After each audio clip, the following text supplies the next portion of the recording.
Hello everyone, मेरा नाम है विवेक गुप्ता और मैं आपका बहुत बहुत स्वागत करता हूं आपके अपने चैनल द गॉस्पेल एंड स्परलोकस में। और आज मैं बात करने वाला हूं शेयर मार्केटिंग के बारे में।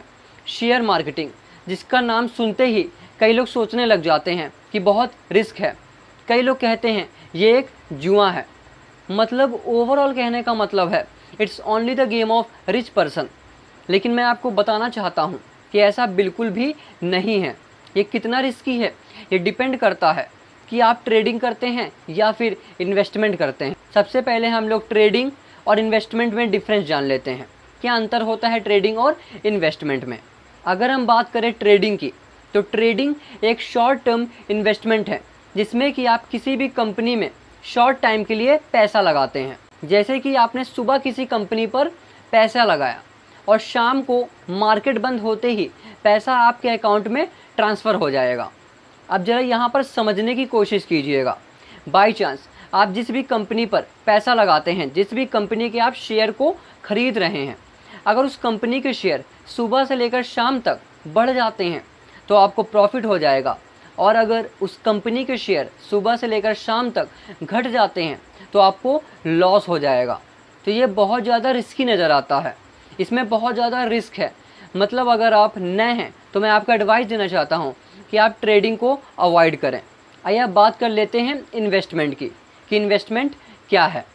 तो इन्वेस्टमेंट में आप किसी भी कंपनी में लॉन्ग टाइम के लिए पैसा लगाते हैं, उस कंपनी के शेयर को लॉन्ग टाइम के लिए ख़रीदते हैं। ओवरऑल कहने का मतलब है it's a long term investment, जैसे कि 2 साल, 4 साल, 6 साल, इस तरह से। हालांकि इसमें आप जब चाहें तब इसमें अपने शेयर को बेच भी सकते हैं। हालांकि ये रिस्की तो है लेकिन बहुत कम। अब ये कितना कम रिस्की है ये डिपेंड करता है कि आप किस कंपनी के शेयर को बाई कर रहे हैं।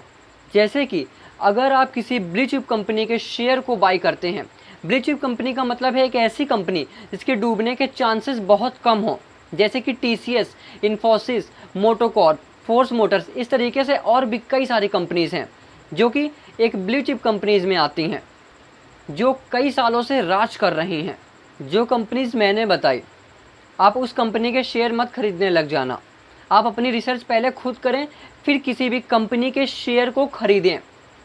और किसी भी कंपनी के शेयर को ख़रीदने से पहले आप उसके इक्विटी टू डेब्ट रेशियो को ज़रूर चेक कर लें कि उस कंपनी पर किसी भी तरीके का कोई कर्ज तो नहीं है, या फिर अगर कर्ज है तो बहुत कम मात्रा में होना चाहिए। तो अब बात कर लेते हैं कि आप शेयर मार्केटिंग को ज्वाइन कैसे कर सकते हैं। तो इसके लिए आपको एक डीमैट अकाउंट ओपन करना होगा। ये डीमैट अकाउंट आप अपस्टॉक्स, जीरोधा या फिर एंजल वन में भी ओपन कर सकते हैं। आपको बताना चाहता हूँ कि अपस्टॉक में रतन टाटा जी के भी शेयर लगे हुए हैं। तो तीनों एप्लीकेशन की लिंक आपको डिस्क्रिप्शन बॉक्स में मिल जाएगी, आप वहाँ जा कर के डाउनलोड कर सकते हैं। आप इसे चाहें तो डायरेक्ट प्ले स्टोर से भी डाउनलोड कर सकते हैं। हाँ, एक बात और जान लीजिए कि डीमैट अकाउंट ओपन करने के आपको कुछ चार्ज देने पड़ते हैं। हालांकि ये चार्ज बहुत ज़्यादा नहीं होते हैं। जैसे कि अप स्टॉक में ये चार्ज चेंज होते रहते हैं, कभी कभी जब ऑफ़र चलता है तो ये चार्ज कम हो जाते हैं। आपको डीमैट अकाउंट कैसे खोलना है, इसके लिए यूट्यूब पर बहुत से वीडियोस पड़े हुए हैं, आप वहाँ से चेक कर सकते हैं और सक्सेसफुली एक डीमैट अकाउंट ओपन कर सकते हैं। तो आई होप आपको शेयर मार्केटिंग को लेकर के जो डर बना हुआ था वो कुछ कम हुआ होगा।